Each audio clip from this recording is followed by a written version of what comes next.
of council this evening. We've got quite a number of guests here. Welcome, more people than we're used to in our meetings. What I am proposing that we do is we've got a number of items to go through initially, but once we get to the reports, we will bring the pavilion item to the front so that you can be here for a shorter time as possible, and we'll let you go. I'm sure you don't want to sit through the whole event.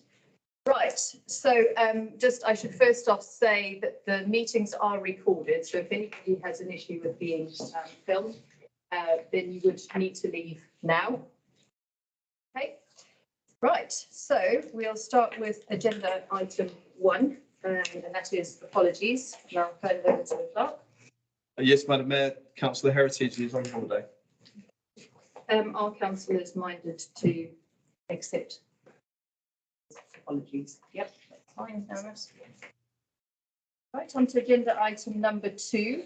That's declarations of interest. Do any councillors wish to make any declarations? Councillor Buckley. Thank you, Madam Mayor. I wish to declare a personal non-pecuniary. Madam Mayor.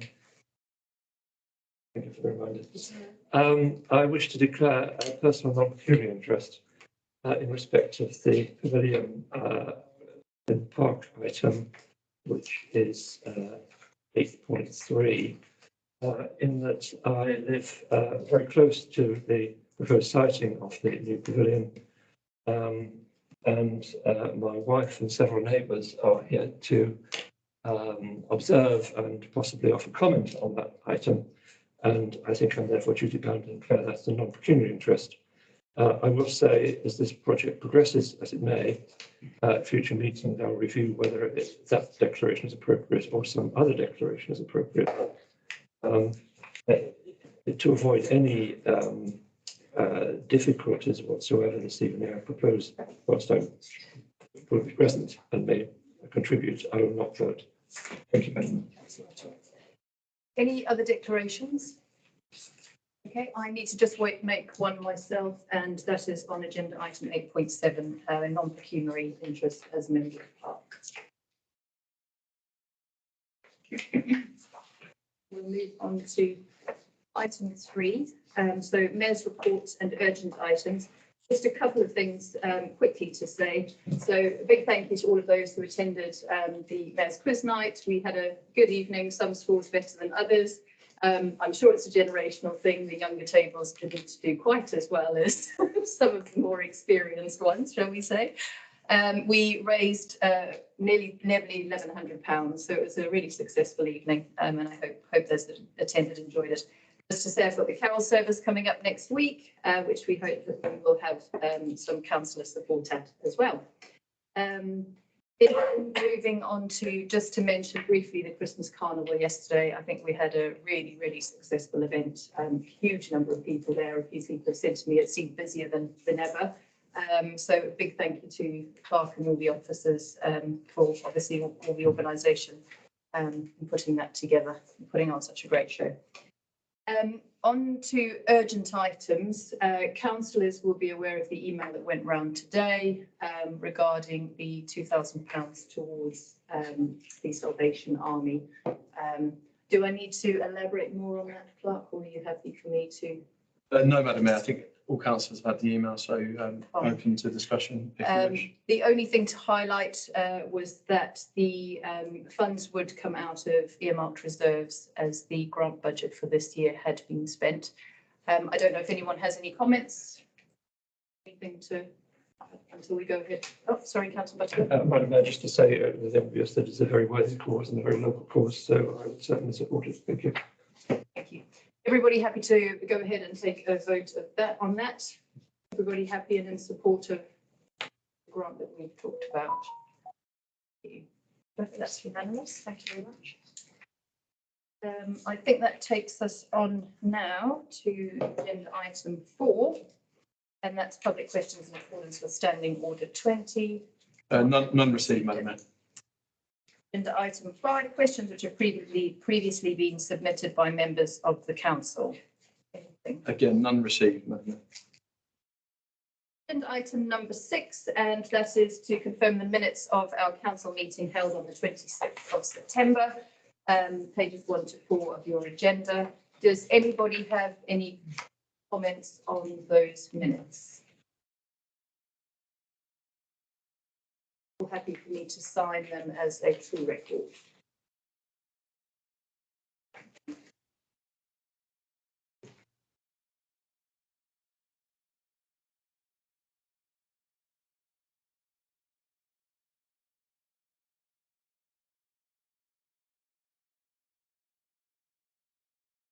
On to item 7, which is minutes of committees and working parties reporting to council.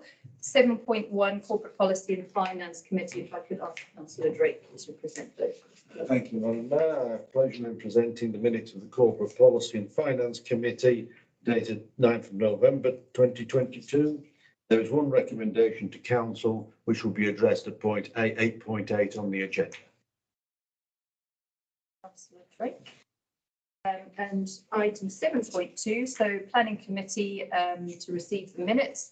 If I could ask Councillor Cowley, please.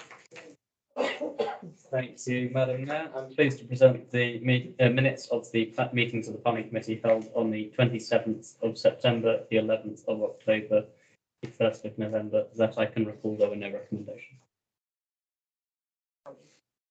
Right, on to officers' reports, agenda item 8. And as I mentioned at the beginning, I think what we will do is bring 8.3 top of this item. So that's the Rothampton Park Pavilion project on page 20. I could ask the clerk to introduce that item for us, please. Yes, thank you, Madam Mayor. So the report you have in front of you provides an update on the pavilion project. At the last meeting of the council, it was resolved to appoint a contractor to further develop the designs for the project. At that meeting, it was also resolved that there would be 2 alternative concept design proposals that are further worked up, namely V1 and V2. The council will remember, Madam Mayor, that the version 2, the more ambitious design brief, was as a result of a local partner suggesting that they could contribute a significant amount of funding to the project. And I think it's fair to say that without this offer, officers wouldn't have put forward version 2 of the design brief at that time. In terms of the update, Madam Mayor, since the September meeting, we've been advised by our partner that, in fact, the funding that previously was suggested wouldn't be achievable. And so for that reason, we haven't carried out any further work on version 2, given that that was the reason that we put that forward in the first place, was because of that funding offer. The rest of the report, Madam Mayor, sets out some information on the business case in relation to the pavilion project. And just as a reminder, whilst you've got recommendations in this report, regardless of what's decided this evening, the pavilion project still does remain an important part of the business plan for the council. And it's also an initiative that's set out within the Rockhampstead Park Management Plan. Just to remind of that wider context, Madam Mayor. Thank you. Right. I'm not sure if at this point it's would it be sensible to just deal with 2.1.1 in version 2 out? Would you suggest? Do you want to go through the whole thing? And It's up to you, Madam Mayor. okay. I think, well, does anybody have any comments in terms of 2.1.1? So that's talking about version 2 and eliminating that from discussion. Are we happy to take a vote on that now and then go on to 2.1.2? Okay, fine. So basically 2.1.1 is note the update set out in paragraph 4.2 and agree not to progress with the version 2 design brief given the gap in capital funding. Is everybody happy to proceed on that basis? Right, that's unanimous. Sorry, Councillor Butterworth, you did vote on that one, did you? Did you mean to? I think that one is Fine. it could be either way. That really doesn't touch my sense. Absolutely, that's fine. I just wanted to. Fine. Yeah. Right. Okay, so do councillors have any comments on this report which you'd like to make at this stage?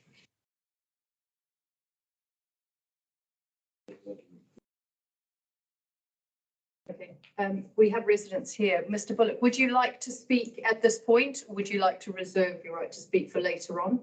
I will speak now. Okay, fine. Floor is yours. Thank you. We normally allow 3 minutes, but Yes, as long as you're not all planning to speak, we can be a little bit lenient on that front. I'll try not to go too quickly. So, Madam Mayor, I'll start by making 4 introductory remarks for transparency purposes. Firstly, I'm a resident of Amenbury Lane, facing Rothamsted Park, and therefore have both a 24/7 close-up view as to what happens in the park and an interest in its future. Secondly, to date, over 20 neighbours have expressed concern at the initial plans outlined by the council. I'm not speaking directly on their behalf, but will endeavour to convey all the views I've heard. Thirdly, to date, these neighbours have had a courteous and low-key discussion with our 4 West Ward councillors and the town clerk. We have not started any campaigning, for example, on social media, but do believe there is a strong interest in this issue within the local community. Fourthly, and most importantly, I want to emphasise that all neighbours are keen supporters of sport in and quiet enjoyment of this part of the park. We see cricket, football, rounders, rugby, yoga, jogging, as well as many users enjoying nature, walkers, dog walkers, picnickers, kite flyers, readers. It is clear that this wide open green space is cherished by its many and varied users. There are clearly positive reasons to replace the condemned pavilions, and thought does need to be given as to what will replace them. As there is no specific formal council proposal at this early stage, we offer 4 guiding principles. 1. Any proposal should benefit the multiplicity of sports played in the park, but also protect quiet enjoyment for all park users. This part of the park should also not become the preserve of any one interest group. 2. Any proposal should be in keeping with the semi-rural nature of this part of the park. Any building should therefore be modest and discreet in size, as well as sympathetic to its environment. 3.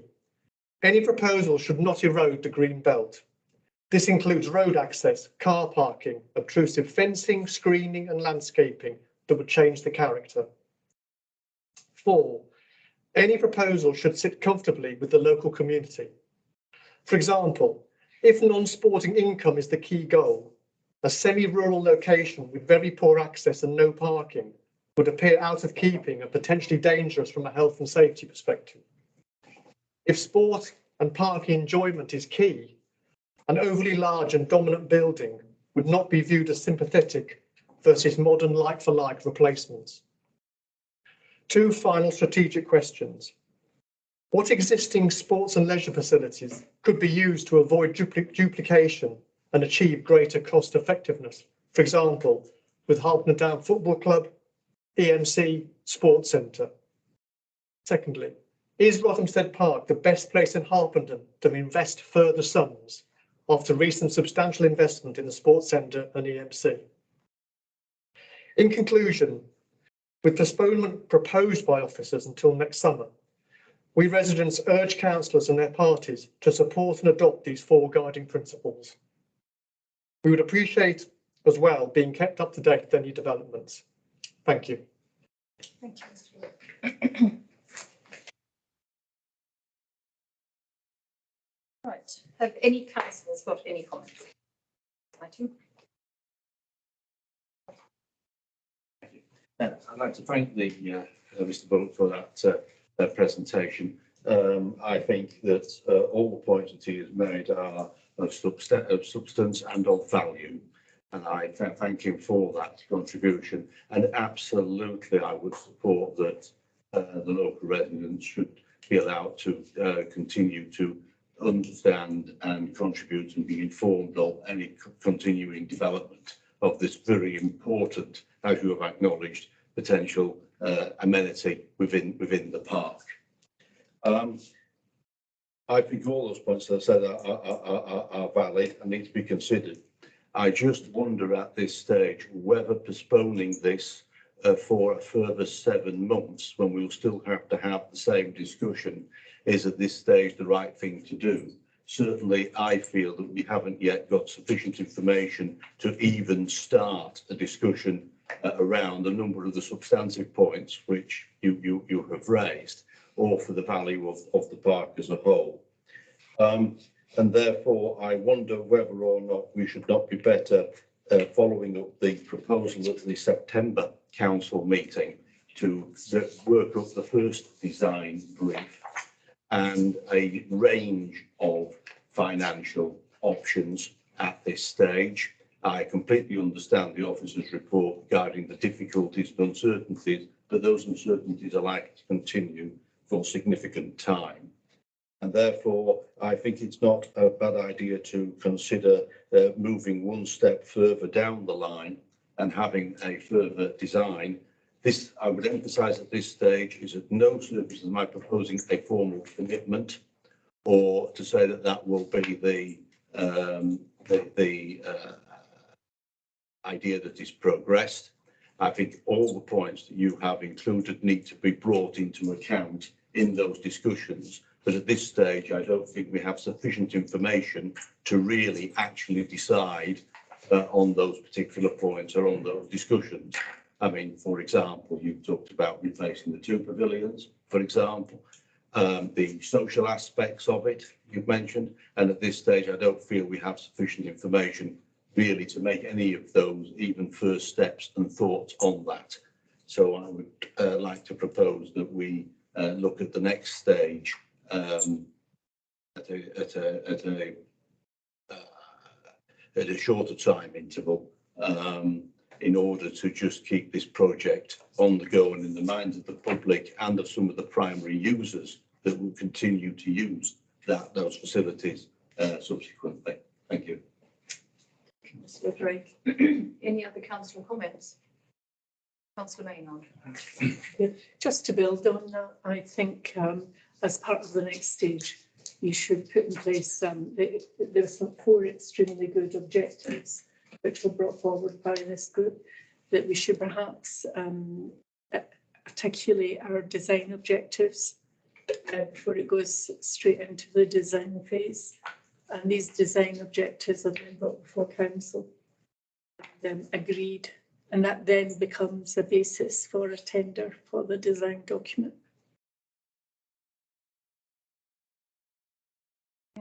Councillor Cousin. Just to echo what Councillor Drake said and Councillor Maynard, that I'd like to keep things moving. You know, the building's rather dilapidated and it would be good to keep the project moving.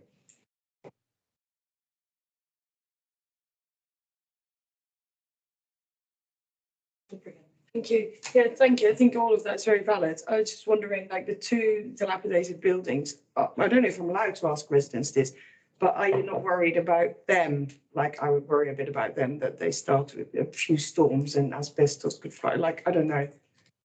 Wouldn't that be beneficial to get this moving? Just a question, really. No. Been there for 36 years, I think we can probably spend a bit more time. Thank you, and just to say, I'm very grateful to hear that the comments of my neighbours, one of whom I've spoken, are going to be taken into account. I'm sure they'll be very much reassured by that. And I also think it's a good idea to start the discussion now, in that it won't improve. We're waiting 6 or 7 months, and we may as well begin with that discussion, seems as a discussion without commitment as to where we end. Thank you, Madam Mayor.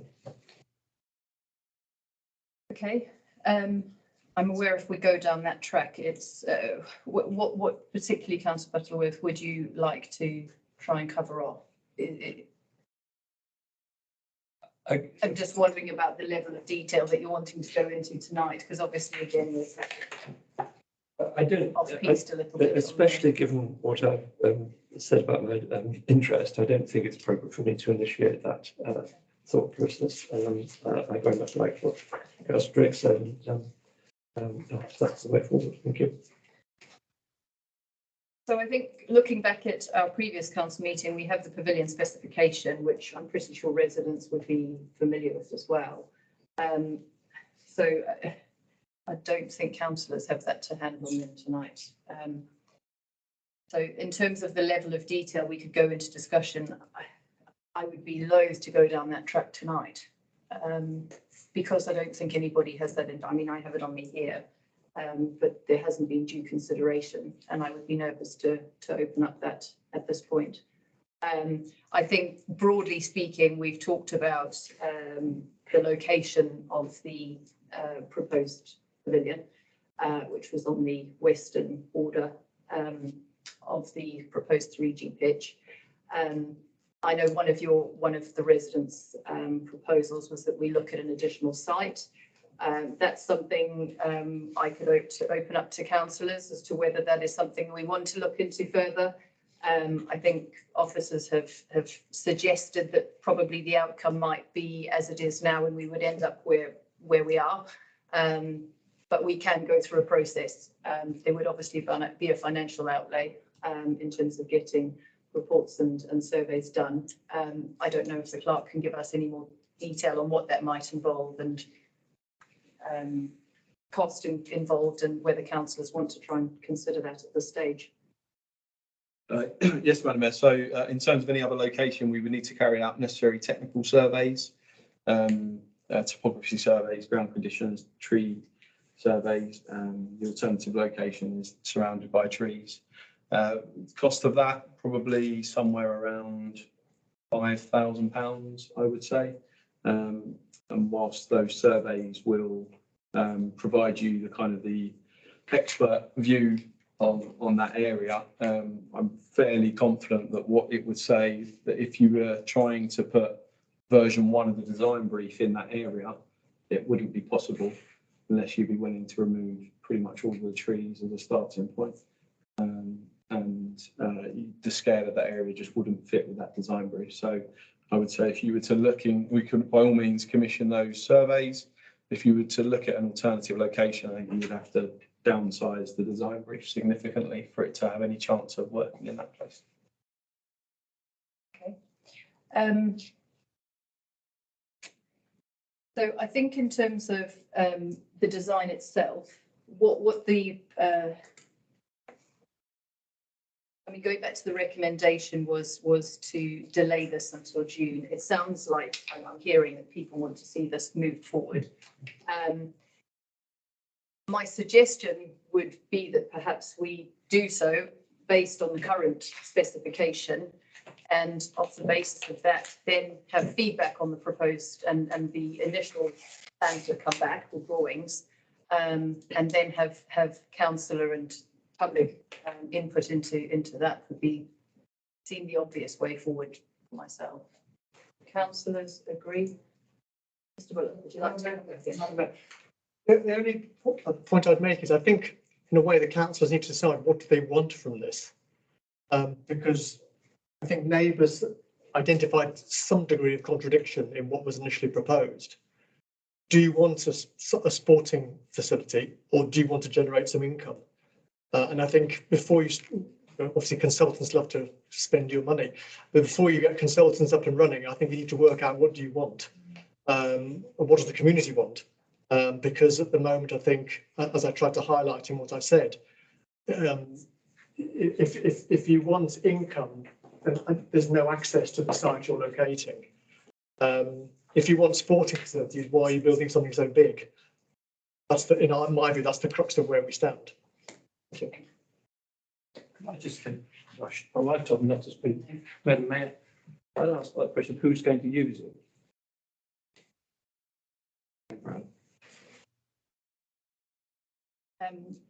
Right, I'm struggling for a way forward here. I'm minded to pick up your proposal. If you have any suggestions. Councillor Cousin. Thank you, Madam Mayor. I mean, I think the sort of questions that have been asked would be what the town clerk would, provide in the next report, looking at the building and how it's going to be used. So I think we just need to crack on almost like with the previous recommendation from September, as Councillor Drake said. Councillor Drake, could you sort of give us in summary what you're suggesting we do at this stage, and then councillors, if we've got a seconder, we can progress on that basis. Yes, I'm suggesting that we continue with the next step of the design stage, which obviously will be based on where we were at September. But obviously then that would then form the basis of a proper discussion. No, sorry, together with some range of financial numbers. That would then give us a proper discussion as to exactly some of the questions that have been raised both by councillors and the residents. So we can have a proper analysis then of what is the use of this pavilion, what are the consequences of it being there or elsewhere, what are the financials underlying a sporting or a community facility or whatever, to answer exactly some of the questions that have been raised, because I think they are valid questions. And this is a major project and it needs proper discussion, but I think at the moment we are discussing this in a vacuum because we do not even have a base design or any base numbers to have that discussion around. So all I'm suggesting at this stage is that we don't postpone this issue until June. We ask the officers to provide us with a design specification and a range of numbers for us to discuss at the next council meeting. And that needs to then take account of all the points that have been raised here tonight to then decide the subsequent stage after that, which may indeed be a further postponement. But it's just, I feel at the moment we have insufficient information on this and insufficient doubts and questions about it to move this important project forward. Thank you, Councillor John. Town Clerk, do you by any chance have any suggested wording for an amendment to this, given that councillors would like to? I mean, I'm sort of. Yes, I can do, Madam Mayor. So I think in simple terms, what I'm hearing is that there's a proposal, well, the recommendation being put forward is for us to work up design proposals in line with version 1 of the design brief, and along with that present a range of financial scenarios in relation to that design brief that perhaps elaborate on the financial elements that we've started to talk about in the report. And I think we would be bringing that back at the end of January, Madam Mayor, in order to not delay that any further if you want to continue the progress. So I think in simple terms, I think that's Okay. proposal. Right, so we will go with that recommendation for 2.1.2. So agreeing on that the design proposal we worked up on version 1 with some income and expenditure information, and that we will then discuss this further at January's council meeting. Councillor yep. Oh, I just quick liver. Thank you. Sorry about that. Thank you, Mayor. Could we have the cost of just replacing? Like for like. Yeah. I'm sure that's something that the club would. I'm guessing it would be an estimate based on square footage. Yeah. But yes, I think that would be useful information as well. Okay. So, sorry. Sorry, Madam Mayor, just to clarify, is that a cost of like-for-like replacement of 2 separate buildings? Or That's how I like-for-like understood on- it. Yep. Yeah. Councillor de Court, sorry. I just wanted to clarify in the work programme that we're talking about and put in a design brief, would there be an intention to have a conversation with the sports community groups that we previously had thought about? So I'm going to mention two, because they're the two obvious ones, football and cricket, just because they'll need to say, they'll have the latest figures of how many teams they expect to put out at certain times, and therefore that's simply a size of changing room type of element, and then we can see after that what that is vis-a-vis something changing room plus. I just wanted, that would be part of what is being proposed as we're progressing. That, yes, it's a question. Yes, Madam Mayor, yeah. So within the design brief, it specifies that the pavilion, whatever it ends up like, needs to have minimum standards in line with Sport England, Football Foundation, the FA, England Cricket. So that will be delivered as part of that. Right. Oh, sorry, Mr. Bullock. Can I just pick up one point, Madam Mayor? Again, one of the paradoxes that we've seen when talking about which football clubs, for example, and how many teams they'll put out. It also depends surely on what kind of age groups they're playing, because we see lots of youngsters playing football in the park, and I'm not entirely sure they're going to be running off for a full shower and changing room facilities after the game. They just seem to be picked up and driven home. So there's that element to it as well. You could have lots of changing rooms, but nobody using them if you've got the wrong age group of people playing football. So I think that's an important part to it as well. Thank you. Yeah, Madam Mayor, that is an important consideration. What I would add is if the town council wants to secure any football foundation or other external funding, there are certain minimum requirements that we have to provide in terms of changing rooms. Even if we know that certain age groups that that's aimed at won't use them, it's a peculiarity of external funding in sport, unfortunately. So how they might get used is different to what we might need to build in order to secure the funding. The council might decide that's not a problem and decide you don't want to go for the external funding. But if you do, then you need to meet their minimum specifications. Right, any last comments, closing comments on that? Thank you, Madam Mayor. I'd just like to say that, of course, we should be looking for external funding, hugely important to us. Okay, so we had a proposal from Councillor Drake. Sorry, we've got last comments. Yeah, last comment. External funding, yes, but not if you end up building a white elephant. Thank you. Okay, so Councillor Drake, your proposed or amendment or revised motion, I should say, is that we would agree that a design proposal be worked up for design brief B1, and these be presented to council in January 2023, along with the business and some of the financials associated with that. Do we have a seconder for that proposal? Councillor Nicol. And if we can now go to a vote on that, please. So all councillors in favour of the revised recommendation. So I've got. Unanimous, and Councillor Butterworth. Thank you. So, Madam Mayor, I'm really surprised that one conflict of interest hasn't been addressed this evening. I'm not sure what you're referring to. Well, I'll leave that to the councillor in question to decide whether they wish to reveal that. Okay. I am speechless at that. Okay. I think that brings that agenda item to a close.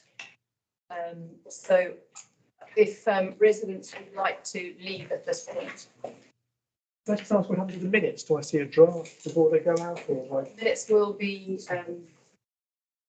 published. I don't see beforehand. No, No, you absolutely would not. see them once they've been. Well, yeah, they're still draft until they're accepted at the next meeting, but they will be available at that stage. Thank you very much. Thank you.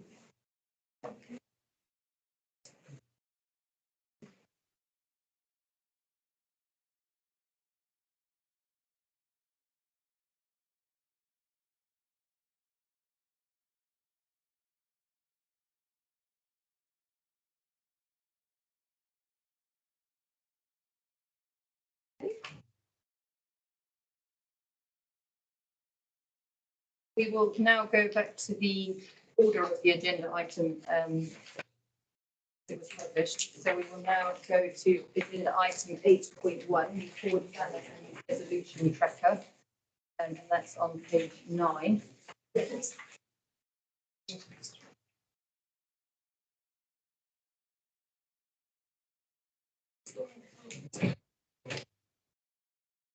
That's the forward planner and resolution tracker. Would you like to introduce that for us? Yes, thank you, Madam Mayor. So this is the standing forward plan and resolution tracker. There's a couple of items that I'd just like to flag on here, if that's okay, Madam Mayor. First of all, it wouldn't be right if I forgot to add something in. So in the forward planner, there should be the grounds maintenance contract update for January as well. I'd like to add that into the forward planner. And then just by way of an update on a couple of items. First of all, the AGP facility. We are now expecting our planning decision on the 19th of December. It's going to committee. Ordinarily, that would be not good for us because we are well into the Football Foundation decision-making timeline. Thankfully, they've agreed to essentially allow us to submit our application for it to be considered with planning pending. So that is pretty positive. The alternative would have been that we would have had our funding decision delayed until April, which would have meant that we would have had to revisit our guaranteed maximum price of the project, which at the moment is fixed through the procurement framework. So that would have added at least £200,000 to the project. The town council may not have had to fund all of that, but actually that would have had to be, we would have to pick up a percentage of this. That's good news. I also understand that the officer recommendation to planning is for approval, and there are a number of conditions attached to that. And as I understand it, they seem pretty reasonable, and that we won't be concerned with those. Thank you, Clive. Okay.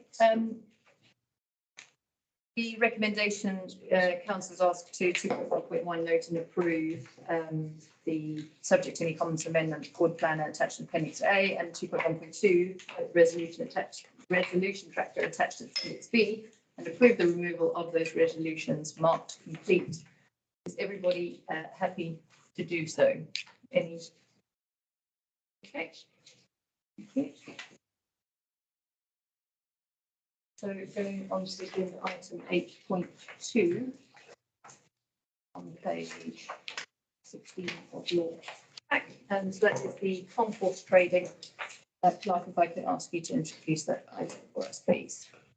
Yes, thank you, Madam Mayor. So this is an update on the scoping work that we've been doing with the concourse, and without going through every paragraph, because you would have all read it, I'm sure.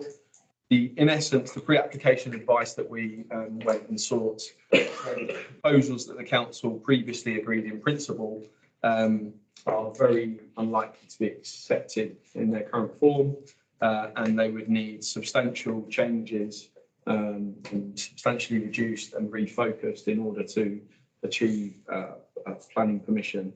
The pre-application advice didn't rule out any approval of proposals. It certainly ruled out the scale that was put forward previously. So in conclusion, Madam Mayor, we've drawn a number of recommendations here off the back of that pre-application advice, and also it's fair to say the changing financial prospects of the project as well.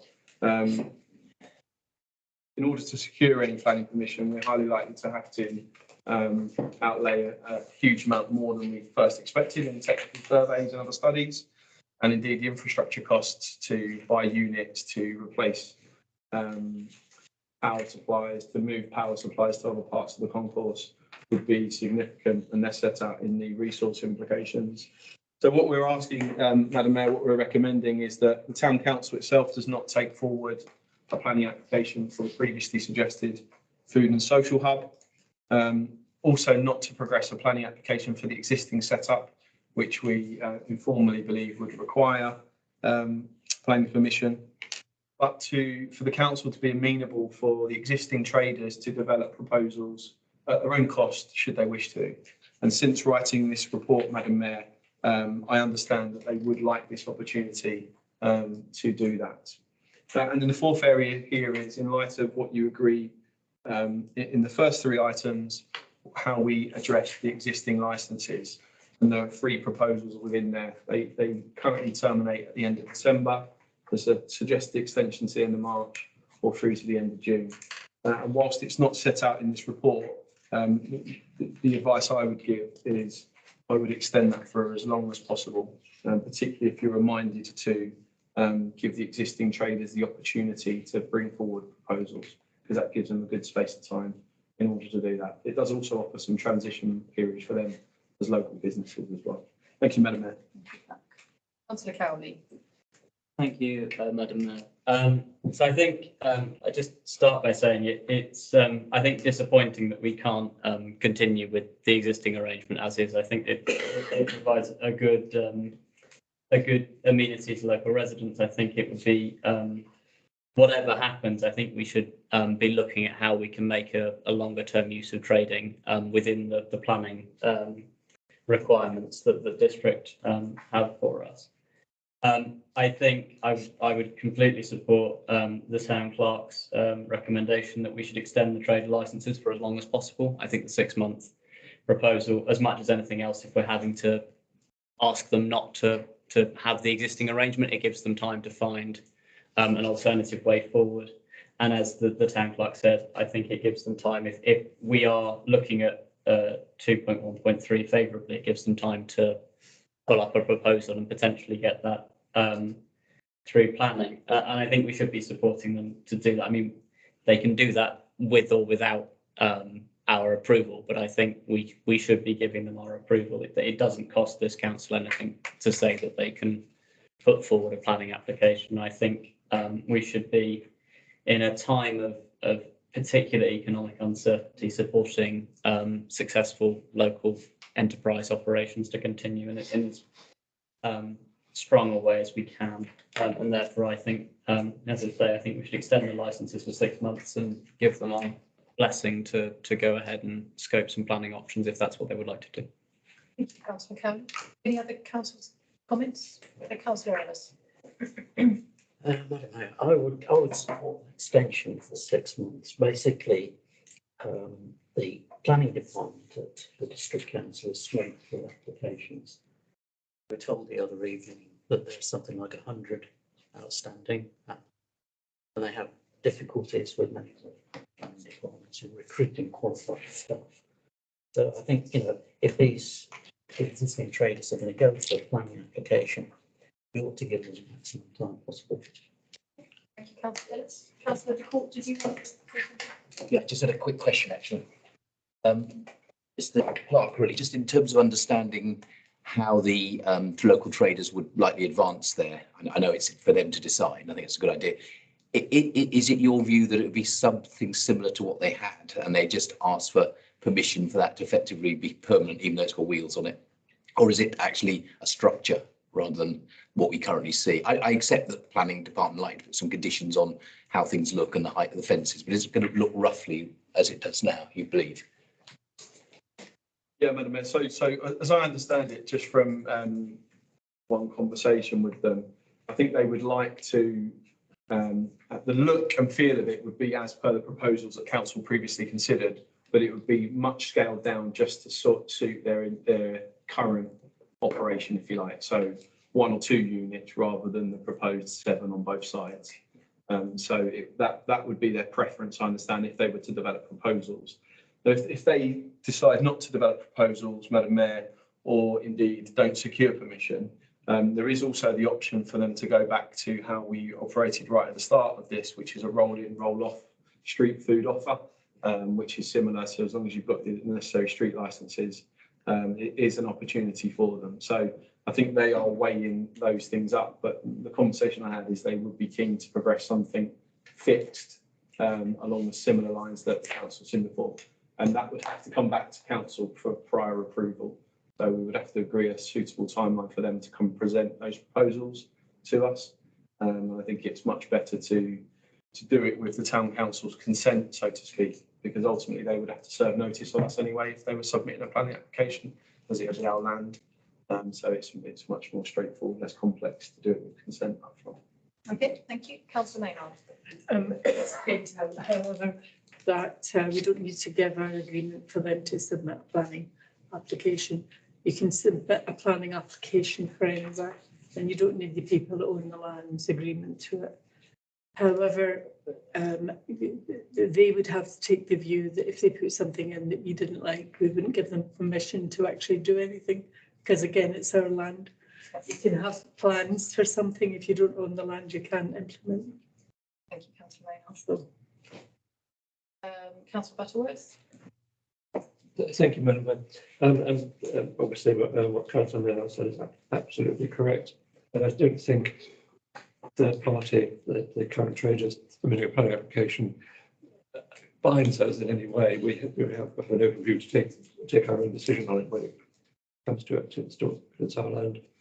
The point I would say is there are mixed views on the present look and feel, and whether that really is.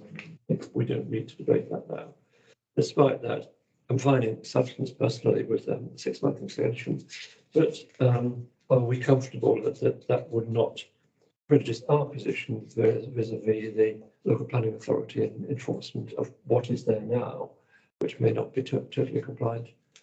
And would we need in that 6 months opportunity to break were there any enforcement action made against us or threatened? Thank you. Thank you, Councillor Butterworth. Do you have any comments on that? Madam Mayor, all I would say is that we don't have any formal information to say that we would require planning permission for the current setup. The way the licences are worded, if there was to be an exceptional situation that meant that trading had to stop, the licences are worded in a way that would allow that to happen in any event. Thank you. Councillor Cousin. Thank you. Just quickly, I'm very supportive of the 6 months. It just occurs to me that if the third parties are going to get planning permission, that I would like us to stick with the principle effectively that it is our land and they might have a license for 5 years or something, but I wouldn't want to be in a position where the town council effectively loses that land, even if it's because they've been there 20 years, they've got a right to be there, forever. Sorry, Councillor. Just quickly I understand the point of, leaving it to the third party to make the application themselves, but will officers work either formally or informally to sort of help them on the scoping? And then potentially once we have a scoping, is there more that we can do perhaps, if they make a scoping that we really like, is there a benefit of us making the application as the town council in that sense? I think, Madam Mayor, on that last point about us making the application, if you decide this evening that you're not going to be taking forward any applications, then you will be bound by that resolution for 6 months. It's not to say you can't then change your mind within 6 months for a special resolution.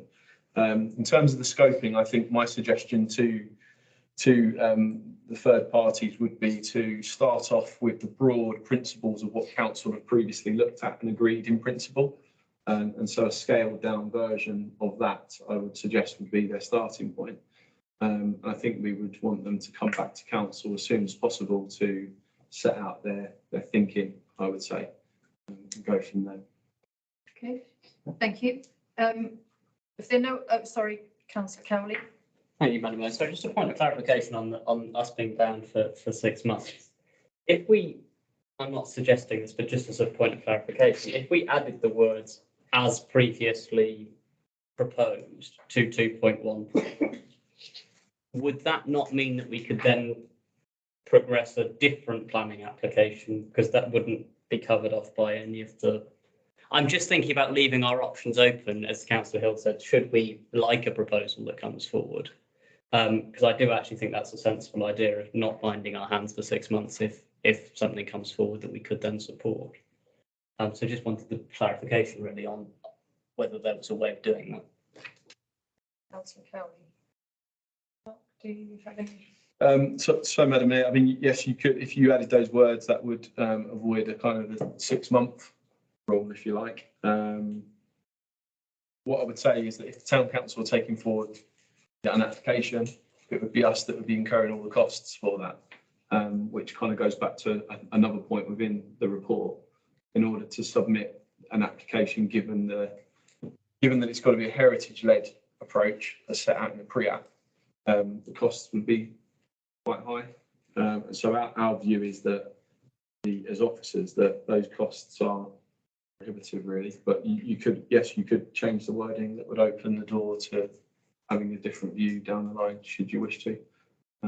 I would suggest, Madam Mayor, that if the third parties were serious enough to develop proposals, I think they would have been business minded to have thought actually they would be happy to take the upfront costs themselves. So that might not be necessary. We might work in partnership with them, but with them submitting it. Right. I think if there's no further comments, probably if we could maybe take 2.1.1, 2.1.2 and 2.1.3 together, or council is happy to do that, and then we can discuss the last one, because we obviously need to come to a decision on the length of time that we would extend for. So councillors are happy to do, sorry. Mark. Yeah, sorry, Madam Mayor, just, you might be just about to say this, but 2.1.3, you just need to decide. At the moment, it's kind of, we're asking you to consider. So for 2.1.3, I think the suggestion is that Okay. the council is amenable for a third party to Yeah. take forward an application themselves. Okay, should we just take them individually for clarity? Sorry, councillor Butterworth. Consequence on the point which Councillor Maynard made, we don't actually need 2.1.3 because they don't need our being amenable or not amenable. Okay, sorry, that. So that, Madam Mayor, that is correct, but they do, if they were putting an application on land, they need to serve notice that they're not the landowner and they don't have any tenants' rights over it. Therefore, once that gets submitted into the planning process, that does trigger other considerations from the planning officers. So it would be much more beneficial for them as third parties for council to resolve that now in public, on paper, minted, that we are willing to see further proposals. Okay, councillor Cowley. Thank you, Madam Mayor.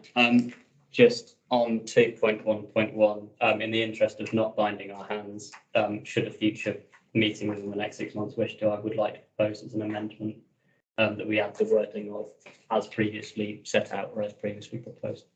Do we have a seconder on that? I'll second that. Councillor Hill? Okay. Do we need to read out amended wording? Were you happy? Councillor's happy? Should we just take it on that basis? So we're proposing that we would agree not to progress with the planning application for the creation of a new food and social hub on the concourse. As previously As suggested or brought to the council, that the town clerk would recommend. Yeah, Madam Mayor, so I think you want to directly refer to the, as per the proposals agreed in November 2021. Right, so we'll try that again. 2.1.1, agree not to progress with a planning application for the creation of new food and social hub on the concourse as per the proposals agreed in November 2021. All councillors in favour of that recommendation, please. Fine, that's unanimous. 2.1.2, agree not to progress with a planning application for the existing trading setup on the concourse. The panel is in favour of that recommendation, that's unanimous. 2.1.3, consider and agree if it would be amenable for existing traders to take forward an application themselves. I think the general feeling is that we would be in support of them taking forward an application. Is that the case? Yes, please. Right, unanimous. 2.1.4, consider agree how it wishes to deal with the existing trade licenses in light of the decisions above. And certainly it sounded like there was strong support for a 6-month extension of the licence, which would take it to the 30th of June 2023. All councillors in support of the 6-month extension. That's unanimous as well.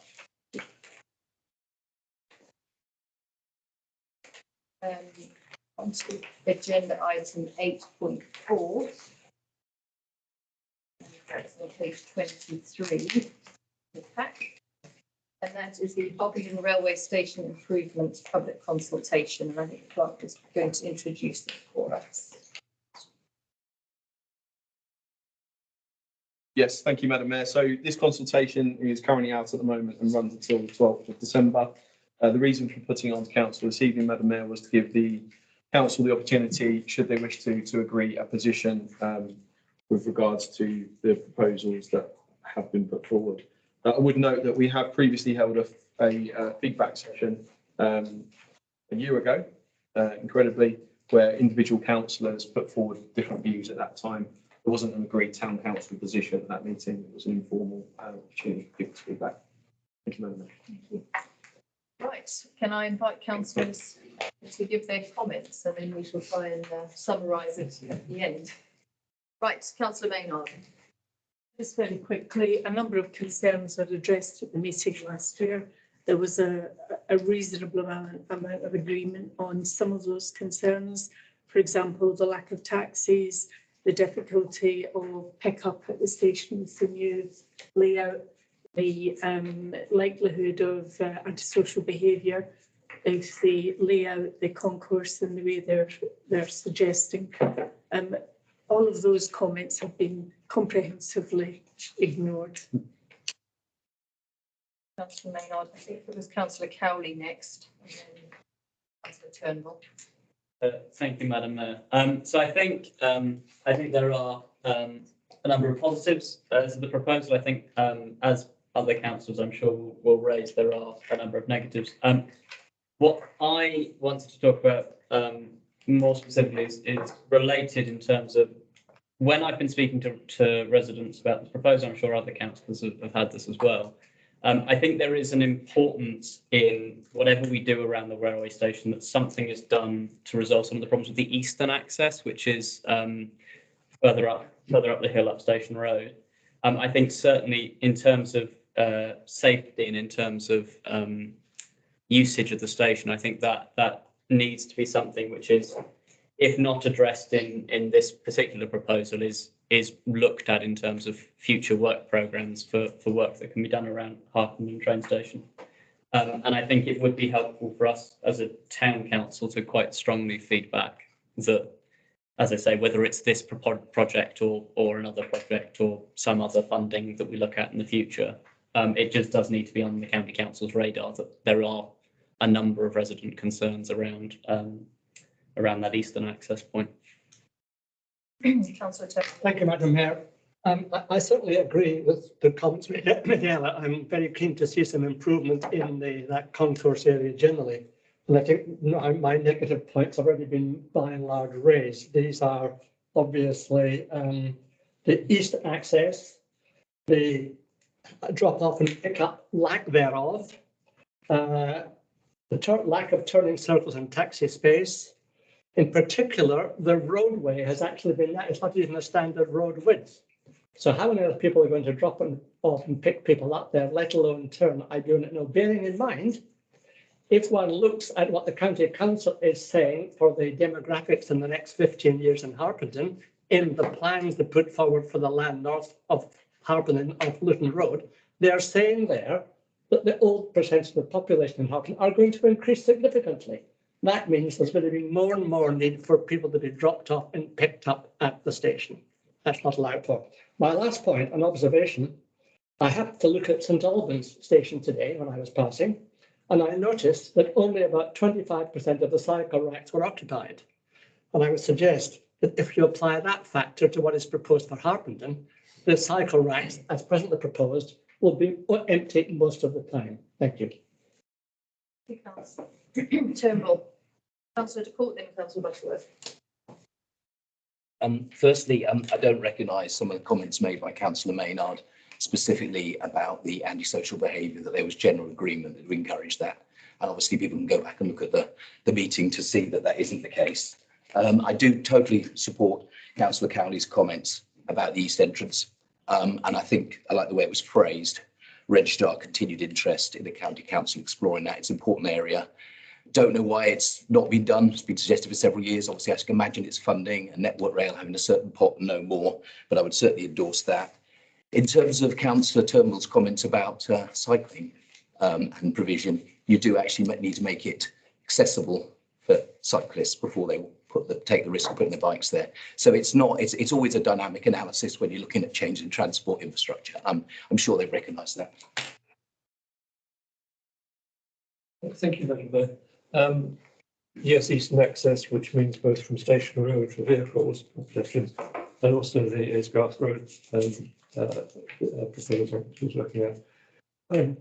Yes, it makes the provision for taxis coming and going worse. It makes the provision for pickup and send down actually worse. One thing that's not been mentioned, and that is that the station approach, which is actually railway property more than a highway, it is very untidy, and certainly has been untidy. But is it by chance the private development of the office building opposite station, which is now almost finished for residences, that would be a big improvement because you have less litter and everything there. The other thing on appearance is the little shops, the coal merchants that they were, but they're not now. Some of the signage there, I doubt that they've applied for planning permission, and it looks rather down market.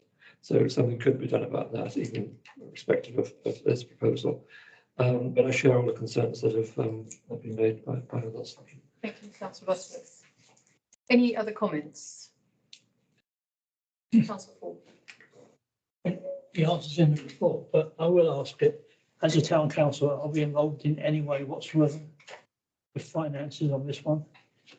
We've got no capital set aside, have we? Harding Parade, I was thinking of obviously, but Yeah, Madam Mayor, so in terms of finances, relating to this specific consultation, we don't have any finances set aside for it. We do still have a capital reserve allocation of £35,000 for Aysgarth Close to help with that potential access. That's still sitting within our capital reserve. We were informed some time ago now that actually that funding wouldn't be needed and we weren't required to make a contribution. However, we have still got that allocated in there, just for kind of, we thought it was sensible to still do so. In terms of Harding Parade, that's the only other element that the council's had an interest in before. It is something within our business plan. We have had to explore further the devolved transfer of the flower beds mainly. We've had conversations previously with county, with district council, but in many ways these proposals have kind of like superseded that, and we haven't had any requests for funding for any of the Harding Parade elements of the proposals. Okay, thank you, councillor Butterworth. Apologies, may I just ask a further point, which is the crossroads of it, as you go to the station, it's actually quite dangerous for pedestrians and cyclists, I imagine, especially if they want to turn right, and even for cars, when you at a time of congestion. Looking at the proposal, I haven't made up my mind whether it actually deals with that safety aspect. I suspect it does, and if when councillors look at it in the house again, that bit of it could well be appropriate and welcomed, because we have been focusing on the actual station itself. Thank you, councillor Cousin. Thank you, Madam Mayor. I agree with many of the comments. I won't repeat them. This was mentioned when I was watching my daughters play football, and there are lots of parents discussing it. And I was a little bit surprised, as they tend to be sort of a fairly green group of parents, if you know what I mean, that they were concerned about the anti-car measures, because although, you know, they're trying to have electric cars and things like that, they are commented that a lot of people do get dropped off at the station, and that isn't really going to change, because if you live up in, well, lots of places in Harpenden, you really need to drive. And they were concerned also about Station Road, it being a main through road. You know, there are not many ways to get in Harpenden across to, you know, Batford from Harpenden Centre, and they were concerned that nothing is done to make it more difficult, basically. Madam Mayor, a further comment. I mean, in the main road, Harding Parade, if you look at the plans, they're actually going to narrow that road down to 2 lanes. At the moment, there's 2 lanes and parking. It's going to end up 2 lanes only, which means buses stop there, etc., or 2 buses, then you're going to have a huge traffic jam. Even 1 bus stopping is going to cause a problem. You need to have the road at the present width. Maybe have no parking, but at least have the road at the present width. It is a trunk road, isn't it? I think, an A road. Is it? Certainly, from my own point of view, I share the same concerns, and also talking to residents. The eastern access is the thing that came up. My concern with it is, again, with having squeeze drop off and taxi access really on the western side, that you're actually going to increase the pressure and usage on the eastern side, which is probably going to make things worse. So that was, again, my concern.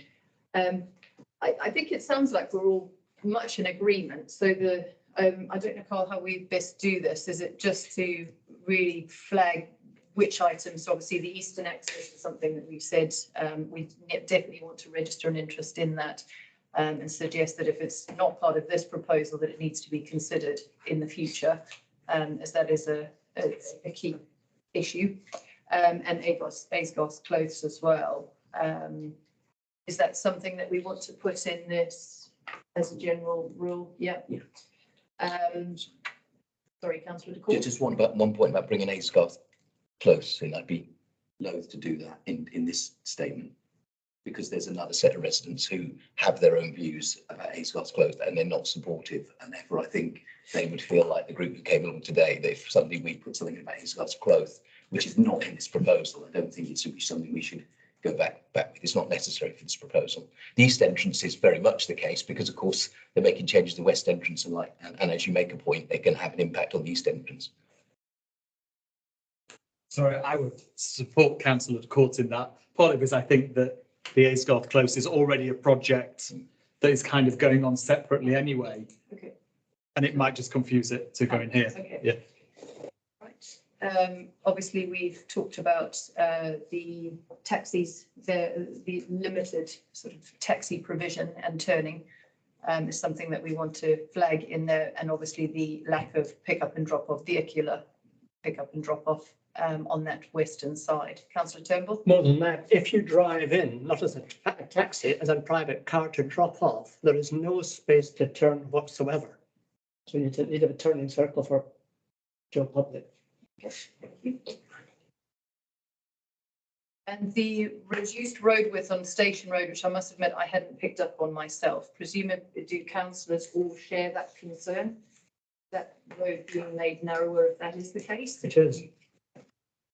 Right. Councillor Maynard, you wanted to speak? Yeah, I go up and down Station Road several times a day. If something blocks that road, it very, very quickly backs up, and it backs up right down to the roundabout at the bottom.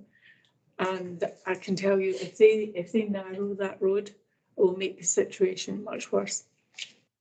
And that is the main through route for the east of for the east part of Harpenden, which they're going to cause traffic chaos. Okay, thank you. Councillor Court. It's just on that point. I don't share the view. I acknowledge that there are problems, but I notice there is traffic chaos already, and therefore I don't share the view that someone are going to have traffic chaos double. I put some faith in the planners. I don't have any problems asking and saying, could they make a response, the planners, to have they modelled that or whatever? But it isn't straightforward to just say we have a perfect situation now or hinted it, and that we're somehow creating traffic chaos. I think that's just a little bit of an assertion.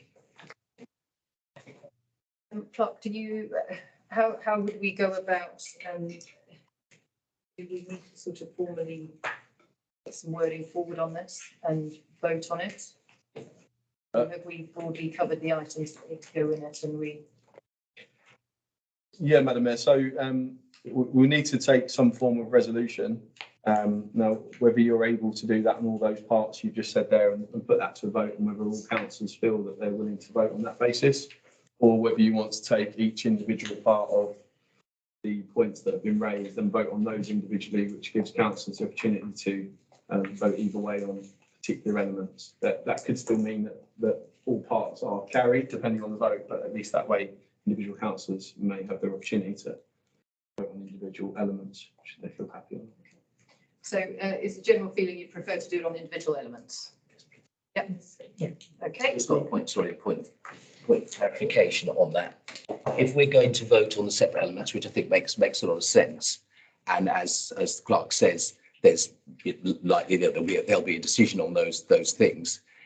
Can I ask that in the report we send back, we can say, for example, item 1, east entrance was unanimously agreed by the town council, and then item 2, whatever that might be, was not unanimously agreed. We don't have to talk about exactly what the percentage is. I'm just well aware that the county council are not likely to want to spend hours looking at the video to see what the situation was. We'll be informed of that, and then we don't get statements that said all the town councillors agreed with this, because there is a tendency to have some assertions sometimes go through our community. Thank you. Yeah, sorry, we're taking up time on procedure, but it is an alternative rather than being black and white, as it were, dividing it all up and being, 15 one and one and 12 for another. Why not do what we do in planning, which is express concern and then say what the concerns are as bullet points, and all agree those are the concerns without necessarily giving them an individual weighting. We're more concerned about some things than others, just expressing concern. We're flagging something, which is probably as much as the county council officer are going to take in, rather than being concerned about exactly what the voting was. Okay. What I would like to do is just vote on the individual items, and I'm sure a draft will be put together. We can look at the draft. If there's any concerns in the wording of that, we wouldn't be able to agree that afterwards, would we? No, so Madam Mayor, so just Comments on the draft. come back on the councillor de Court point. So the only way in which we would could capture, there's two ways in which you could capture the who voted. One is through a request of a recorded vote, which needs two councillors. That isn't a stand up and ask everybody. That just means within the minutes we set out who voted for and against. The alternative is that you, which would be slightly unusual, is that you resolve to set out the minutes in that way on this particular item and say within the minutes that this was unanimous and this point wasn't unanimous. You could resolve to do that as well. Councillor de Court, do you feel strongly that you would like to do it in that way? Yes, I think we don't need to get to the special circumstances I mean, I'd like to request a recorded vote. I don't know yet what we're going to be voting on, but I just think there could be circumstances where I would want people to know that there was a difference of opinion. So I need someone else to support that. And if we do, we get a recorded vote. Anybody want to support that? Going to a recorded vote? Fine. Right. So the individual items, I will go through each of the things that have been raised this evening. And I think what we'll do is just anybody who would like to support that item, we will get a show of hands and I will look at abstentions and what have you off the back of that. So the first thing, which was the Eastern Access, so registering an interest to explore that, if not part of this project, but going forward. Okay, all councillors who would like that. Fine, that's unanimous. Clarification on that, when they do accommodate councillor Court, I think we're saying the Eastern Access from Station Road. Yeah. Okay. Yeah, thank you. The lack of taxi access and turning, I'm not sure what wording you would like to use, but on I think everybody. I think it's the lack of availability of taxis because there's only space for a limited number. So limited. Space for about 6 or 8 at most. So limited taxi Limited provision, taxi. I think. Okay, fine. Right, so our limited taxi provision, so councillors in support of that. So we've got, we're going to Court and Friggin. Are you abstaining or going in again? On this one, I'm abstaining. Right, the rest are in favour.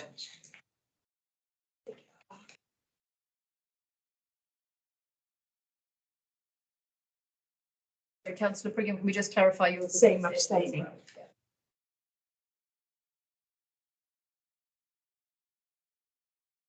The next one was the limited, well, lack of an access for pick up and drop off by vehicle on that western side. And turning. And turning. So currently with the proposal, they would have to go into the car parking spaces to turn. So councillors in favour of including that in the feedback. Okay, so, and then that's fine, thank you. And then against? I'm just sorry, I've got to raise a point of clarification before I decide to vote on this, because I don't know what's coming next. Because although I'm quite happy to have that explored, I would not want to take that as far as I have heard some councillors suggest that that would change the precedent priority of cycling and pedestrians. So if we're not going to ask for that, and I've got a different vote than if we say like we want to have a drop-off point in all circumstances rather than it simply being explored. So I don't know how we're going to handle that. Madam Mayor, it depends what you've got next on your list. So we had the reduced road width and the cycling not being well. If I may, Madam Mayor, there's 2 points. There's the reduced road access, road width by the station itself, and also the reduced road width of the main road. There's 2 of them. Yeah. So at this time, we're talking about vehicles being able to drive in and drop off passengers and leave again, and their access to turning. So I guess to some extent, can we? I'm not sure. Does the road width need to come into that? Yeah, because they can't turn unless it's wider. Okay. So quite sure how to tease these two items apart, quite frankly. I can help. I will vote against something that says that we have to make the road wider because that's part of the cycling and pedestrian safety provision. I believe there are other ways for the cars to move in and out. They go all the way to the end of the car park and back. We don't have to debate that. So if that's part of this, which is the third thing we're voting on, I'll quite happily vote against it. If I might, I don't think we need to tell, in this particular bid, I don't think we need to tell the county council specifically how to solve the problem of the lack of turning. Yep. And I think that helps to bridge the gap, because I also would be slightly uncomfortable saying that they should have less cycling or access on that. So I think the principle is, the comment we're making is that there should be, if possible, some provision that's greater for that. But I don't think that necessarily means we have to give them a prescription on how to solve it. Okay. And I hope that might bridge that gap. So we're basically just going to comment on access for vehicle drop-off and pickup. We're not going to make any suggestions about how they might overcome that issue. Okay, so we're voting on that, so make a choice whether you would like to vote in favour on that one, please. Councillors in support. Sorry, are we voting in favour of making it easier to drop off? Just to comment that we don't think the provision is adequate. Okay, thank you. On that basis, yeah, on support. Right, so we've got, So I can. and Councillor Liver and Friggin, have you abstained? Abstained.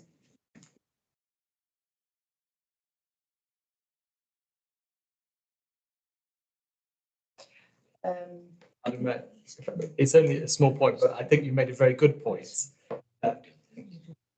One concern is people will still travel by car and get as close as they can. It's a bit like, school parking. If you take one road, they'll go to the next one. So I think there is a concern about overspill to the east or just on Station Road or on Arden Grove, because people will just get as close as they can and then drop.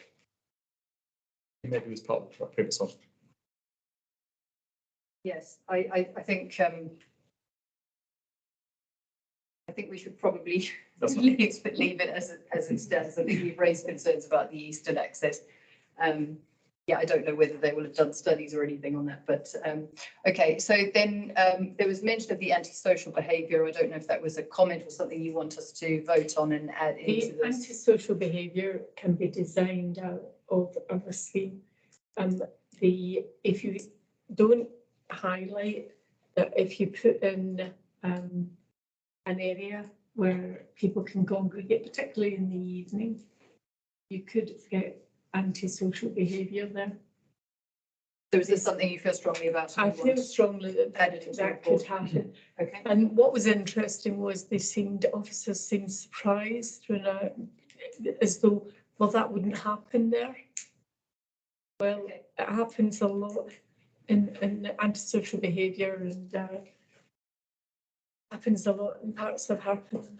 Okay, Councillor Turnbull. If I may, Mayor, put on your comments about it's likely to attract drug users on the basis of drug dealers need to come out on the railway line from London or down from Luton. I can see it being a typical place where there'll be trouble, unless it's designed out. Can we assume that there's big CCTV footage cameras on the concourse in front of the station? Can we assume that? I have absolutely no idea what I mean, you would assume as much. Yeah. But it would be an assumption purely, but Councillor Butterworth. Just for clarification, that most of the station approach is railway properties, so even if there were CCTV, we cannot know at this stage whether it be railway operated or council operated. Thank you. Okay, so I'm going to put the antisocial behaviour comment forward to a vote. So those councillors in support of including this in the Are document? we effectively expressing concern? Yes, it's my understanding. Noting it. We'll add a vote against. Vote against. Councillor Kelly, so, okay.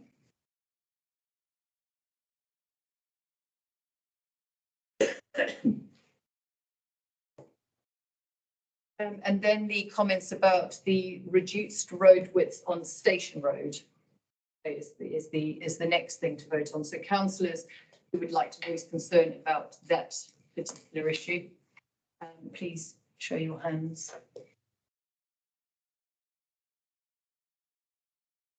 So fine, thank you. Against?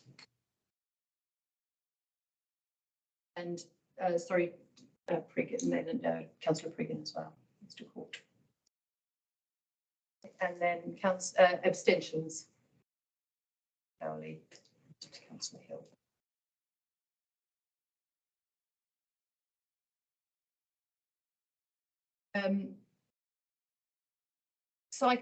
Cycle provision, Councillor Turnbull, you raised concerns about. Thanks, Madam Mayor. I was merely making an observation, having seen the lovely racks they've been in St Albans, they're only about 25% used. Okay, so I'll leave it.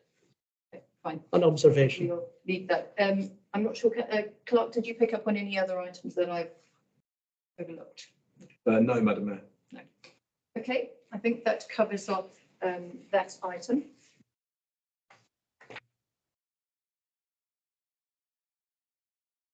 We can then move to agenda item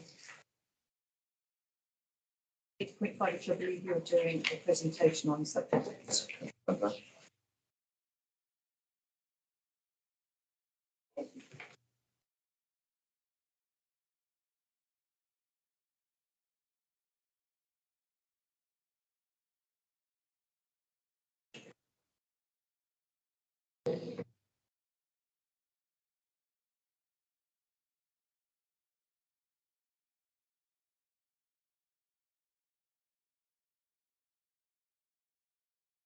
I'm just connecting to the screen, Madam Mayor, hopefully. Wonders of modern technology.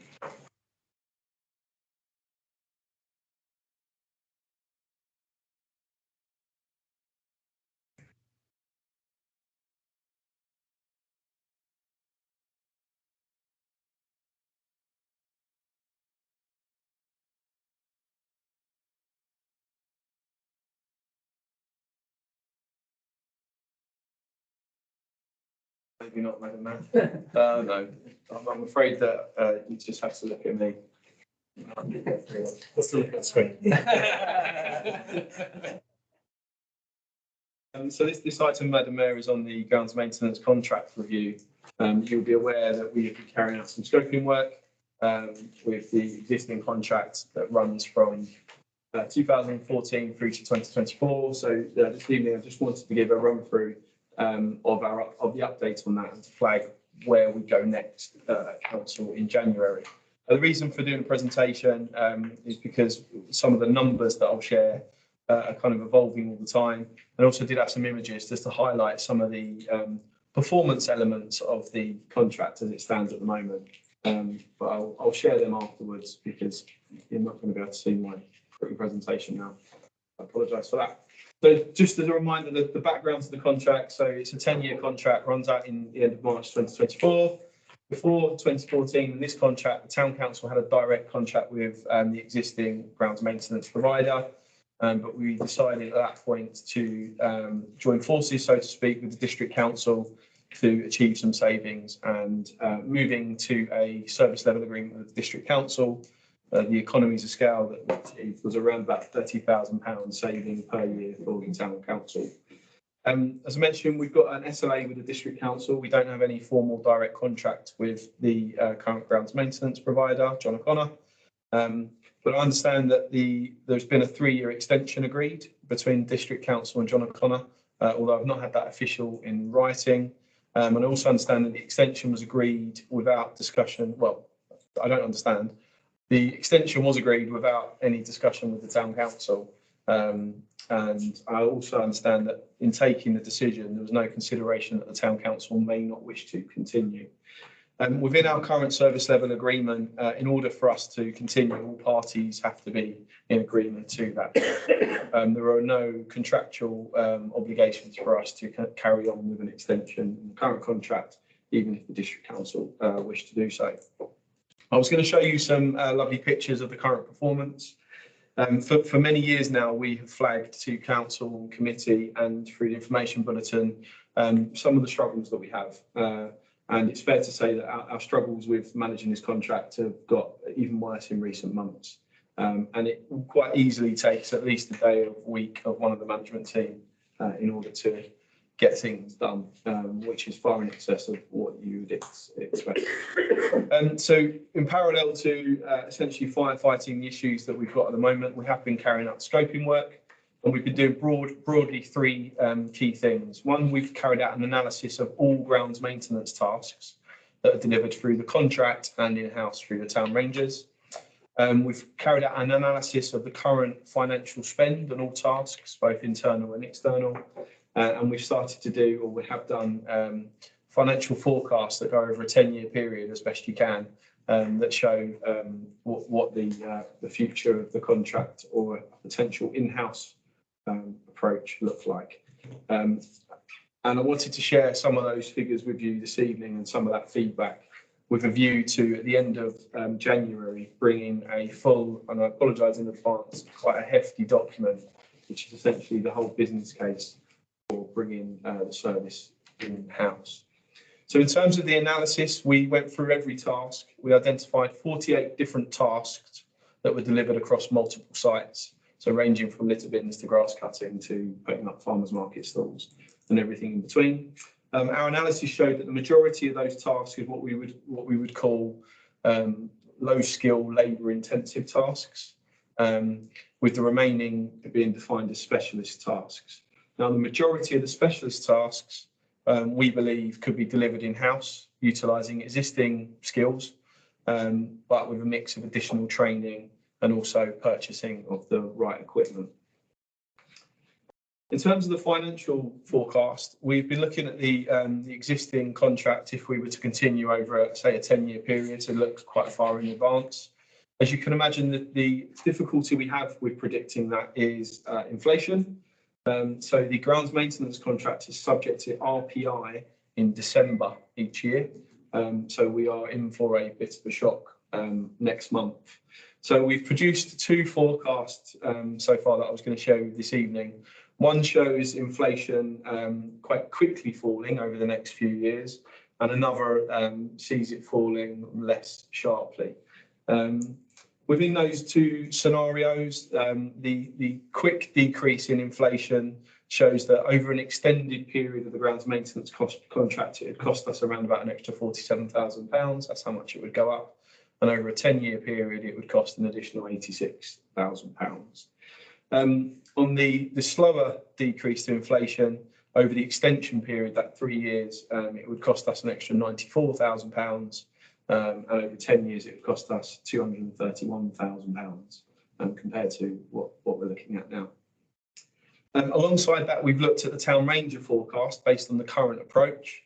So in the next, over a 3-year period, based upon the current salary award that's been awarded this year, we would see about a £25,000 increase in the first, well, the 3 years up until or afterwards the extension in 2024, and over 10 years it would be additional £73,000. So that kind of, we've modelled what the current approach looks like. And then we've started to compare and done a lot of work on comparing those. So if we move the current approach, mixed internal, external, to completely in-house, we've set out some figures within that.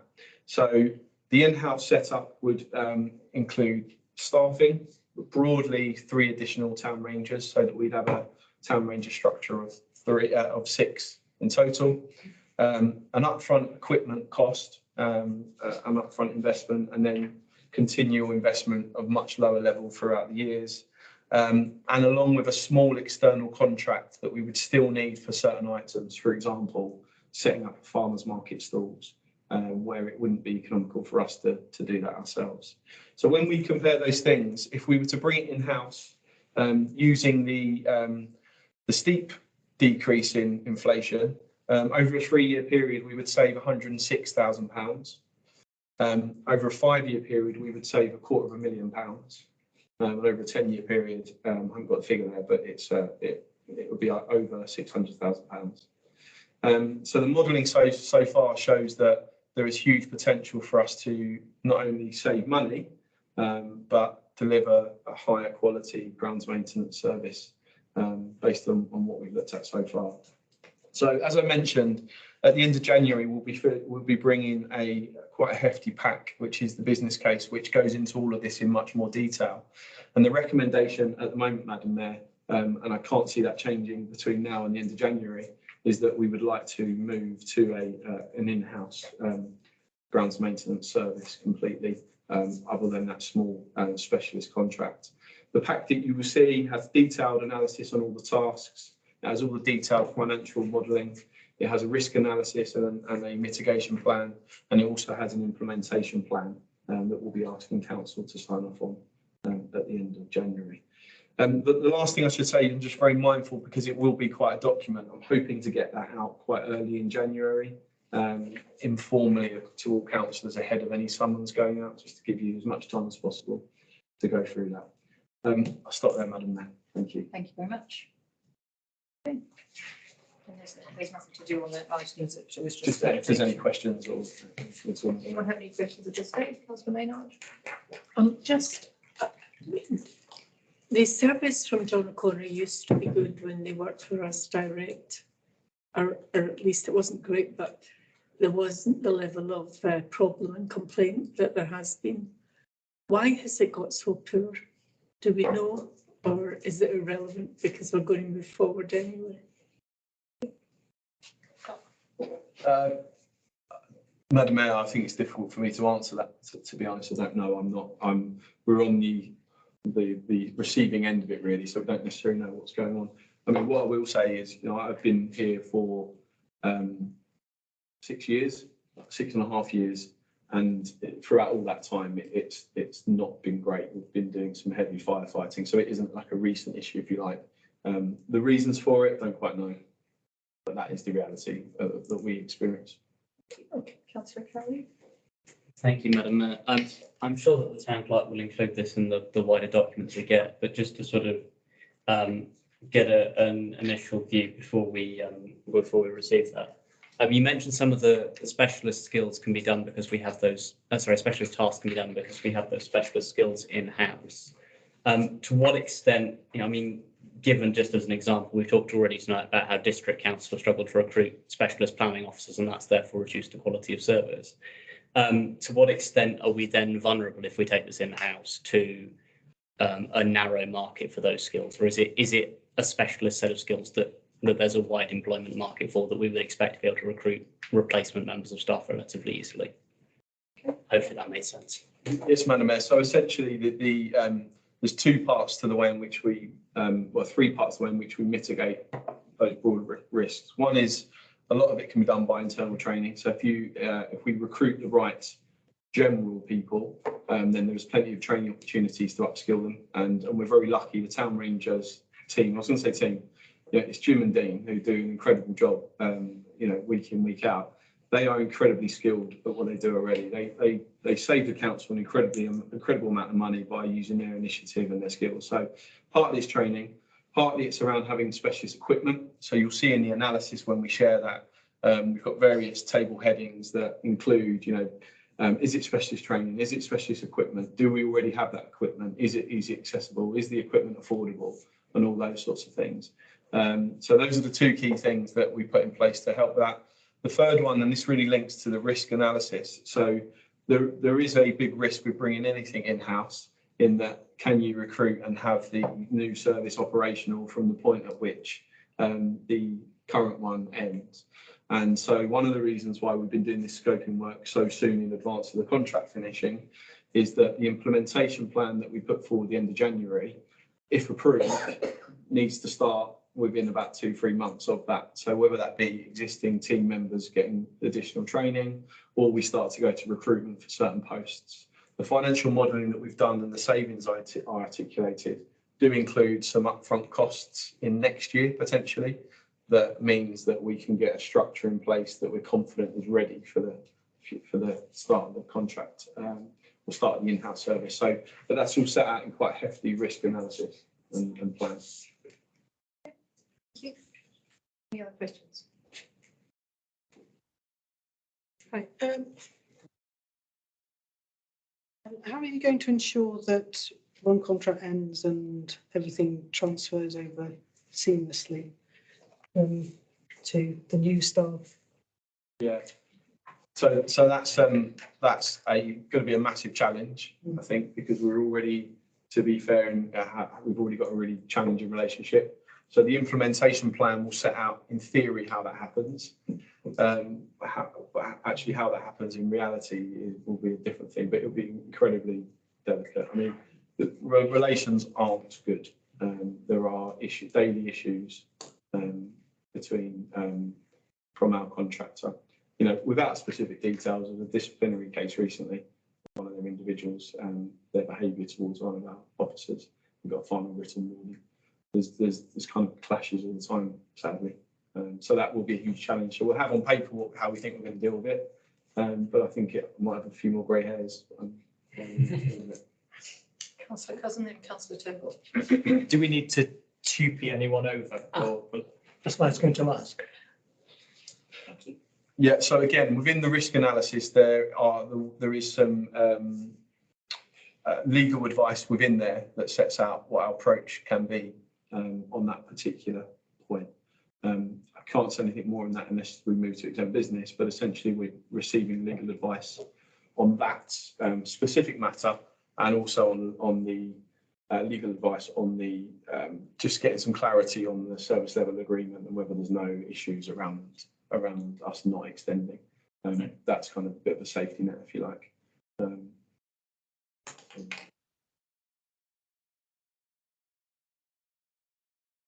I think that last point was breaking the contract, wasn't it? Breaking into a contract, the district council one. No, Madam Mayor, no. It wasn't. Okay. No, so we won't be breaking any contract. The contract ends on the 31st of March 2024. Okay. We have to agree to extend it. One more question. What about supervisory? You can't go around checking everything every day yourself personally. Is that going to increase the office staff downstairs? So essentially, yeah, I don't go around checking at the moment, thankfully. The reality is Phil does. Phil, a member of our management team, who's often got better things to do. So he is spending at least a day a week on this at the moment. So bringing it in-house and having it under our existing team leader structure should decrease the amount of management time that we're having to put in. At worst, it will be the same, but the reality is it will be much improved. Having a bigger team, of course, Madam Mayor, comes with its own challenges. It won't be plain sailing, but actually our view is that if you've got direct control over the resources, you can deploy them in a way that suits us, as opposed at the moment. The reality is if something big is going on in St Albans, our resources get redeployed elsewhere. And that's to the detriment of our open spaces, unfortunately. Okay, thank you. So we will have a lot more of that to look forward to for January, it sounds like. Thank you. Okay, moving on now to agenda item 6 is page 51 of your agenda text, and that is the Rockhampstead Park spoil relocation area. Again, if I could ask the clerk to introduce that item for us, please. Yes, thank you, Madam Mayor. So this is an update on the spoil relocation area. You'll recall that this is currently subject to a licence with the council in order to carry out some agreed remedial works that were agreed again this time last year. The report sets out the work that has been done against that remedial work, against those agreed actions since this time last year. And my conclusion are that there has been some really good progress. I do firmly believe that had we not intervened, then the quality of the area at the moment wouldn't be as good as it is. However, having said that, the council did set out and agree a number of remedial actions, and there is one within there in terms of removal of all stones from the area that hasn't been achieved. There is a question as to whether that was being pragmatic ever possible. The Wilmot Dixon believe that they have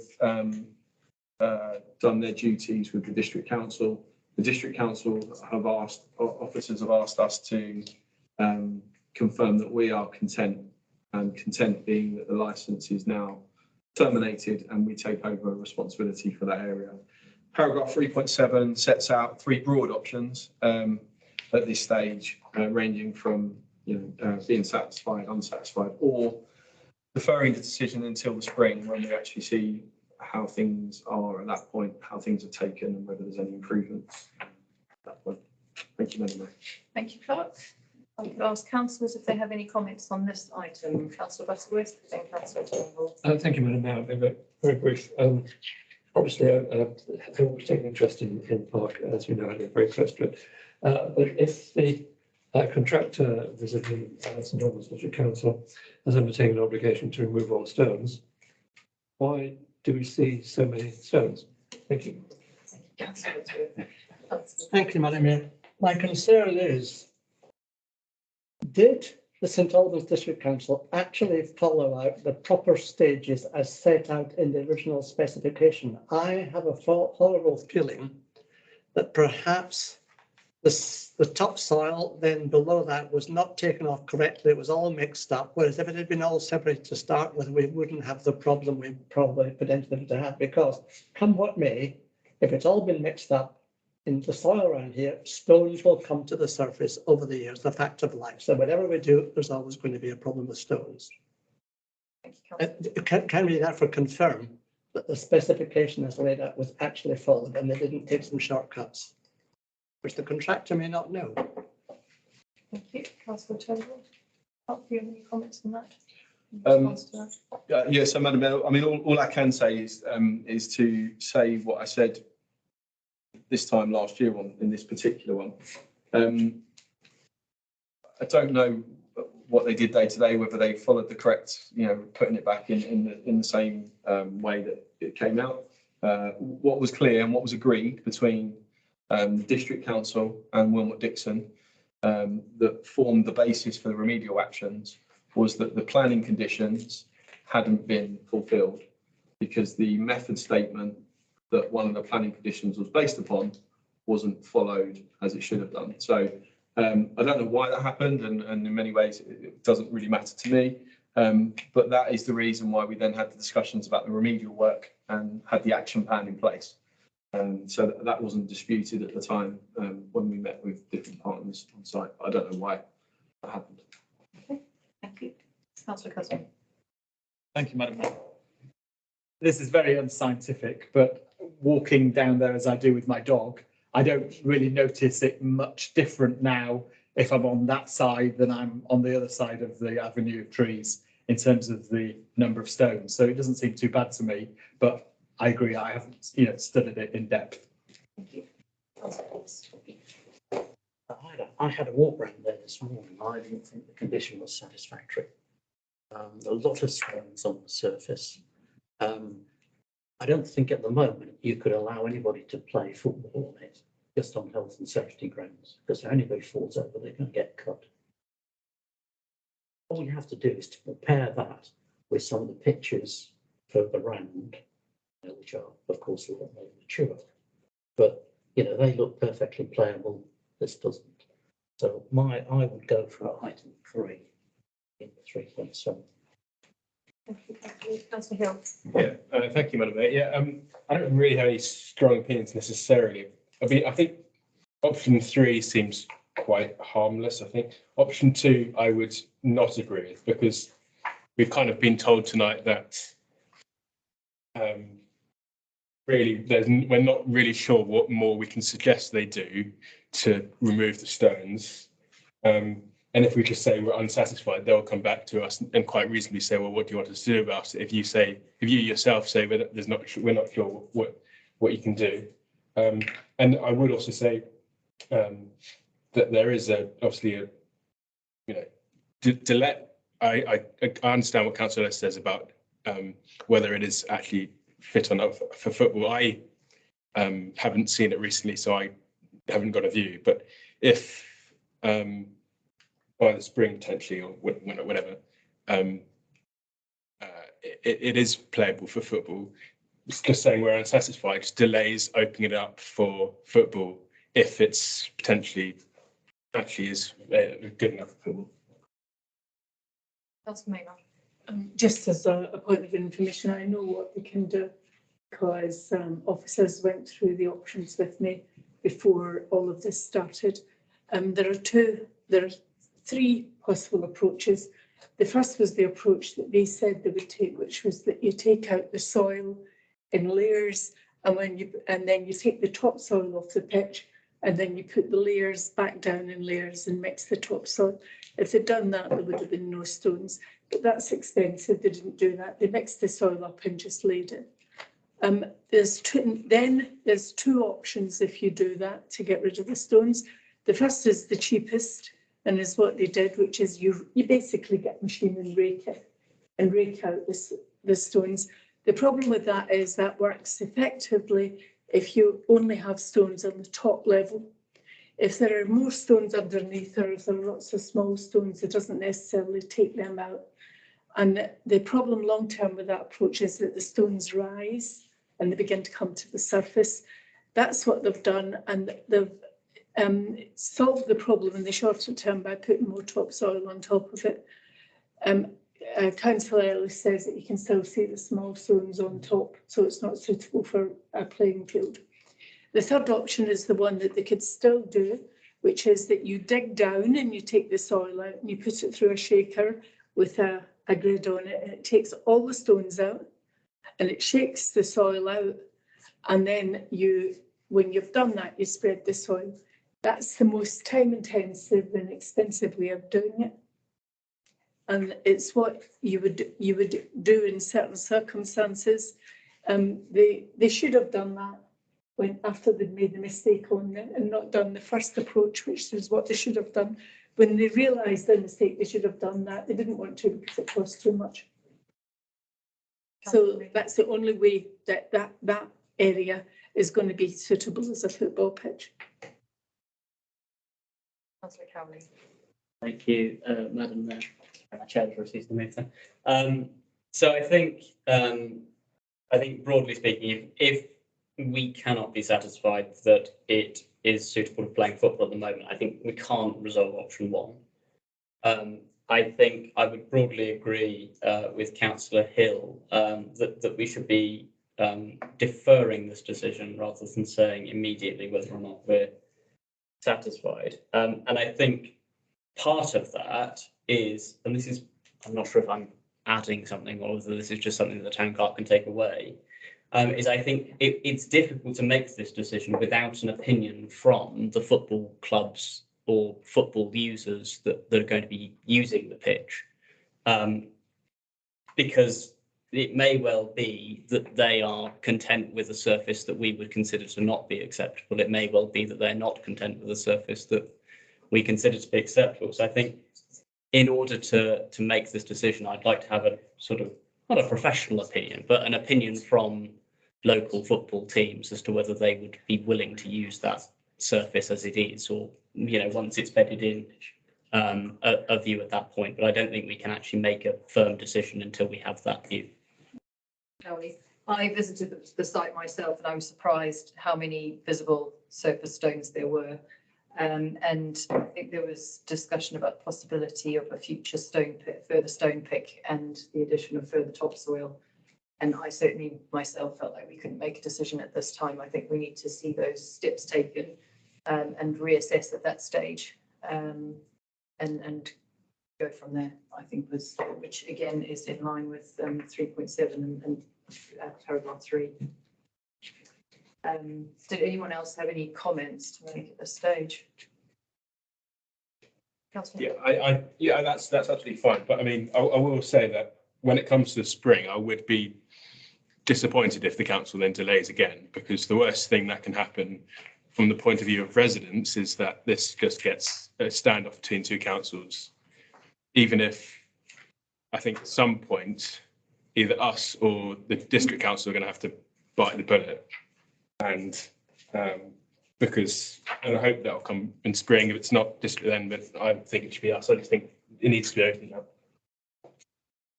I think from my understanding of it is that obviously if these further remedial works can be taken, we can assess it again at that stage. It's not going to be playable for some time now. I don't know what the timescales or not that are, but it looks a long way off to me.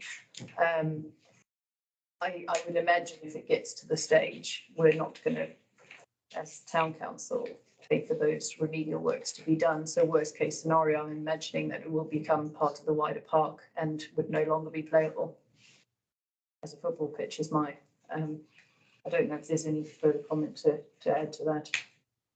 No, Madam Mayor, all I would say is that the ambition is still for this to be available as an 11v11 adult football pitch next September. The plan has always been to risk assess that in the spring in any case. What I would say in many ways, it's slightly chicken and egg. We need some adult football on it to help compress the ground in ways. And that's the difficulty we've got. Certainly it's not suitable for junior football at this stage.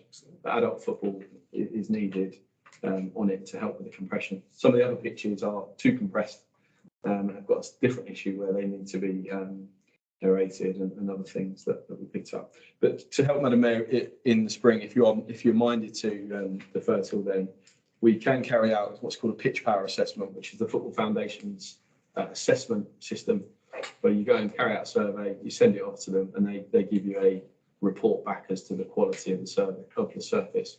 We've just done that for all the other pitches as part of our funding application foundation. So the plan would be to do that for that one. That would give you a view as to what the Football Foundation, the position of it. Okay, that seems a reasonable way forward. Sorry, Councillor Cousin. So I was just going to say exactly that if ultimately down the line there is going to be some legal dispute, we can't really base it on what us random councillors with no knowledge think. We would have to have a proper report saying this is suitable or not suitable. So things good. Okay. So if I go to the recommendation. The recommendation, council is asked to consider whether the remedial work to the school relocation area has been done to the satisfaction of the town council and agree its position with regard to the SADC licence. What I think we're saying is that we need to give this some more time. So note the progress update, but defer the decision on overall satisfaction and the licence until the spring when the works have bedded in. Councillors in support of that. Yes. Sorry, could I just check? I just want to check that we're then effectively discounting the recommendation 2.1. The recommendation says it has been, we're done to satisfaction, or is it that we changed the word consider? We've considered it and now we think it hasn't been.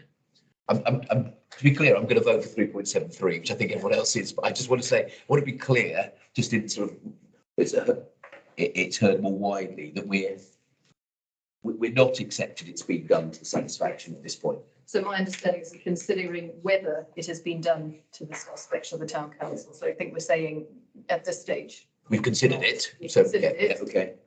We think that there's more time required and perhaps more work, and we will look at it again in the spring. Okay. Yeah. Okay. So all in favour of that recommendation. Thank you. That's unanimous. Okay, 8.7. The Northampton Park skate park replacement appointment of contractor. Clark, I don't know if you want to introduce this item. Thank you, Madam Mayor. Nothing to add other than to say you'll be aware that we circulate some documents separately that were commercially sensitive and quite large to help with some of the pack size. If we do want to take any questions or comments on that, we would have to resolve to go to exempt business. But welcome any other questions or comments. Okay, councillors, any questions or comments? Councillor Turnbull. Madam Mayor, I would just draw the meeting's attention, or the town clerk's attention, to the fact that I have checked out the company's house. It is a net worth only of £28,000. So I'm not saying it's going to go bust, anything like that, but merely I'm saying it's obviously a very small company, and therefore I hope in the terms of any contract we negotiate with them, there's not too much money paid up front because of risk. Yeah, absolutely. So we will be using a sort of standard JCT contract, which offers lots of protection for us. Payment terms are agreed up front, As part of the assessment process as officers, we go through quite a stringent due diligence, which includes things like Companies House, other accounts, also references from other councils, particularly those that we trust, and particularly getting a financial angle on them as to whether they've had any issues with this company. As a company, they've performed really well in the UK market since they've really dived into it in the last couple of years. They are one of the biggest players in Norway and in Europe. And so whilst I kind of note that point, I think we are, as officers, very comfortable based on what we've seen on our due diligence. Thank you. Councillor Musgrave. Thank you. I heard what the town clerk said, just supporting Councillor Tillman's point. Would it be appropriate, given that the history of this company, this organisation seems to be more in Norway, and this is a very small, newly formed company in this country, would it be appropriate to ask for a guarantee from the substantial associated company in Norway?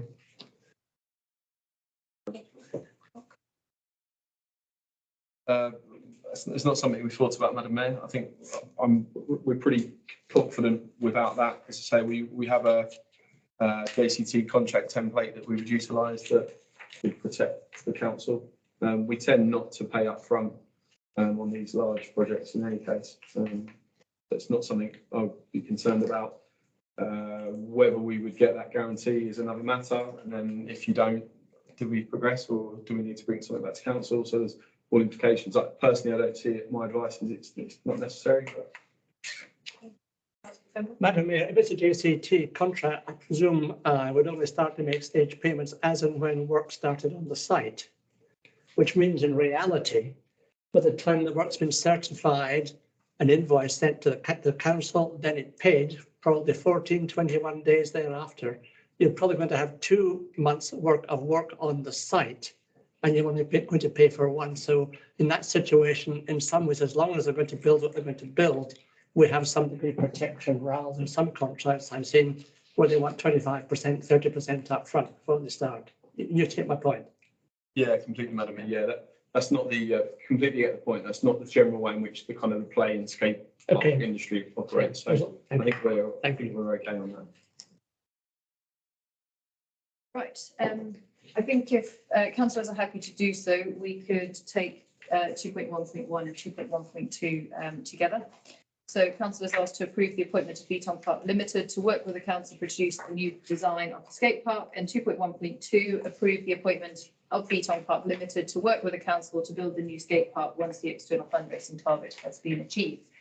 All councillors in favour, can you show your hand, please? Okay, that's unanimous, thank you. On to agenda item 8.8 on page 49.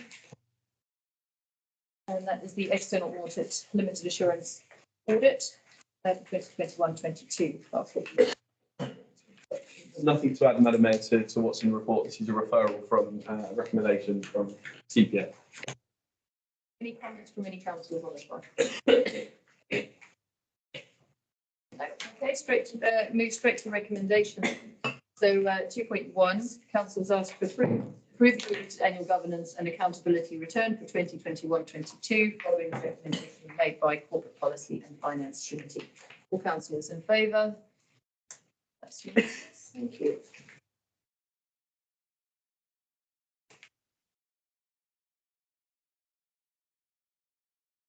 Agenda item 8.9 on page 52 is the finance reserves policy review. Again, I don't know if you've got anything to add on that one. So, Madam Mayor, just to say again, this is a recommendation that's referred through from CPF. The only point of clarity I would just say is that we've now got, we're proposing a financial reserves policy. Previously, we had a capital reserve policy, a general reserve policy, and an earmark reserve policy. Now we've got a financial reserves policy that pulls them all together. So it's a streamlined thing that CPF have approved and recommended. Okay. Any councillor comments on that? Okay, right, we'll go straight to the recommendation. Again, council is asked to approve the financial reserve policy Appendix A and the release of the reserves out in paragraph 3.8 and Appendix B following recommendation from the Corporate Policy and Finance Committee. So all councillors in favour. Okay, thank you. Right, I think that brings it to an end. Thank you for your patience. Thank you.